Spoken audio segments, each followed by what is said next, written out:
Assalamu alaikum. Welcome to Sarf for Beginners, Lesson 2. Principle 1. Most Arabic words are formed from three base letters, and we covered this in the first lesson. These three letters join together to establish meaning. For example, the base letters kaf, ta, and ba, read right to left, express the meaning of to write, right? So kataba, right. And again, we covered this in the previous lesson. The letters fa, ayn, and lam are used as model base letters. The first letter is called the fa position, right? So the first position is called the fa position. The second position is called the ayn position, and the third position is in the lam position. So, for example, if someone gives you a random verb, and they'll be like, which letter is in the ayn position, right? And you'll need to know that. For example, if you're looking up a word in a dictionary, you'll need to know which letters are in which positions for whatever the word is, like nasara, right, or daraba.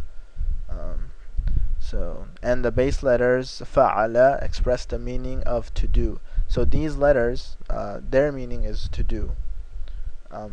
Most Arabic nouns and verbs are derived by placing three base letters on designated patterns.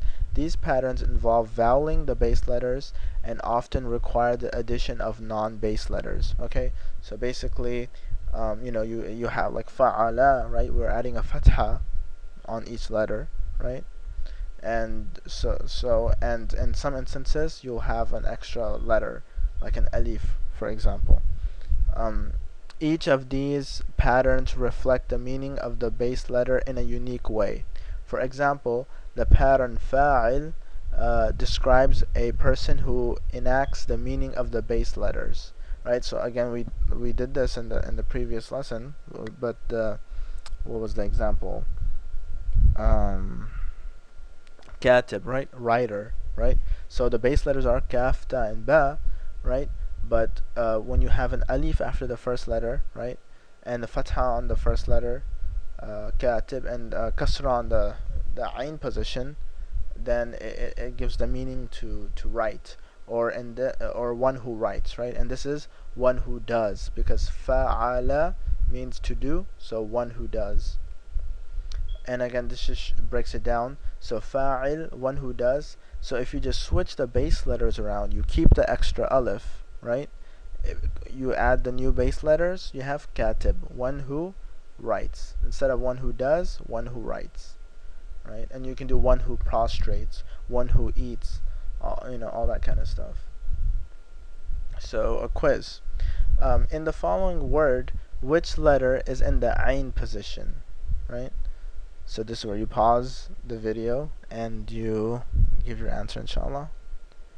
And now that you've given your answer, the letter in the ayn position is actually the lam, right? So this is a zalim, right?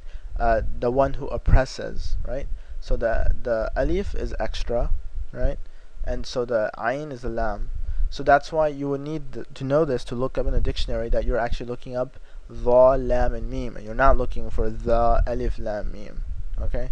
So in the previous word, what position is the alif in? And I give you the answer to that, which is that it's just an extra letter for the do, for this type of word, which is actually called ism fa'il. Inshallah, we'll cover that later. And again, inshallah, Allah subhanahu wa ta'ala help us correct our intentions, that we were seeking Arabic to understand His religion, and so that we may practice on it to come closer to Him.